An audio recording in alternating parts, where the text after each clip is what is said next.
Daniel Cameron, who's going to be joining us in a second as the former Kentucky Attorney General, now CEO of the 1792 Exchange. Anyway, he talks about the DEI aspect of this. This is exactly what Adam Carolla was talking about. And he says, programs like DEI are on death watch. Listen. The big question is, with Trump coming in, is DEI dead forever, or is this just a timeout? Well, Jackie, David, thank you guys for having me on. ESG and DEI are on death watch. As we know, President Trump is certainly going to make sure that his administration gets out of the quota business and gets focused on making sure that our corporations are about productivity. Now, a lot of big companies from McDonald's and, Lowe's and Ford Motor Company.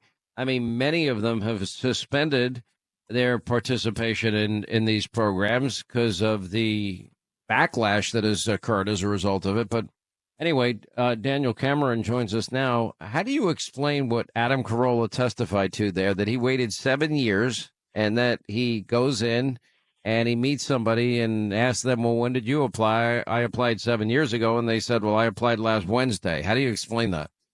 Well, Sean, first, thanks for having me on to talk to you and your listeners. Look, this is the quintessential problem that we have with DEI programs. They essentially have run amok such that instead of getting quality people in as soon as you can, based on merit and based on passion and desire and willingness to do the job, you've got quotas in place. And those simply do not, or they do a disservice to not only small communities that need good firefighters, need good first responders to help in these particular instances with what's happening out in California, and if you see, other challenges that exist across our country. But it also demonstrates the fact that the far left has entrenched themselves in too many areas of our lives. They've entrenched themselves in our corporate community. They've entrenched themselves in our agencies and in the federal government. But again, with a new administration in the form of President Donald J. Trump, I think we're going to see a lot of this go away. We're going to see a reduction in this idea of quotas. And to your point, I mean, we've seen a lot of iconic brands, whether it's Walmart, whether it's McDonald's, whether it's Ford, whether it's Lowe's, that have made a decision that they're going to move back to sanity and focus on those key words that I referenced earlier: merit, excellence, and intelligence. That's how we need to run our businesses. That's how we need to run the federal government. That's why President Trump is bringing in Elon Musk and Vivek Ramaswamy, because they both know that to get to a better outcome and more efficiency and proficiency within government, you got to focus on merit, excellence, and intelligence. I'm excited to see it. It's unfortunate that Adam wasn't able to get that job, but, obviously, I think he's done okay for himself. There's been a lot of backlash to these companies. Is that what is causing this, or do you believe that these companies finally maybe feel less pressure from the government?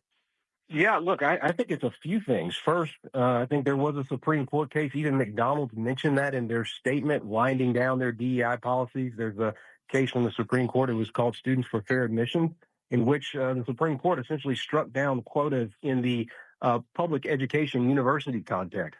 And a lot of people, myself included, have argued that same rationale can be used when it comes to our corporations, meaning that corporations could find themselves in the legal crosshairs, if you will, related to these DEI programs. And they want to avoid legal exposure.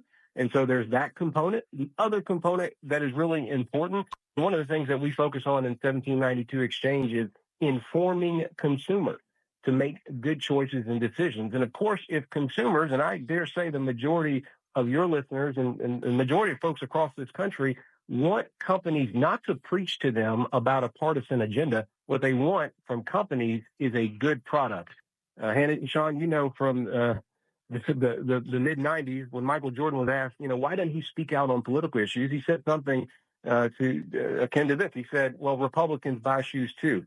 That's where we need to get back to in terms of our corporate community, is that they need to focus on building the best products, providing the best service when it comes to customer engagement.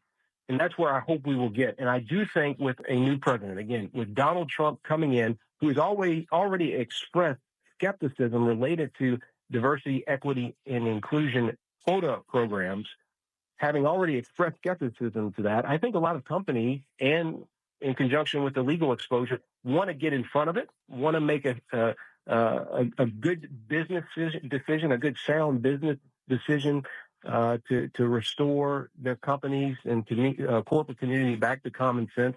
And again, I'm excited to see all these companies that have made these decisions. Well, we appreciate what you do and keep us up to speed on all of it. Thank you so much. And we hope to have you back. Daniel Cameron, thank you so much.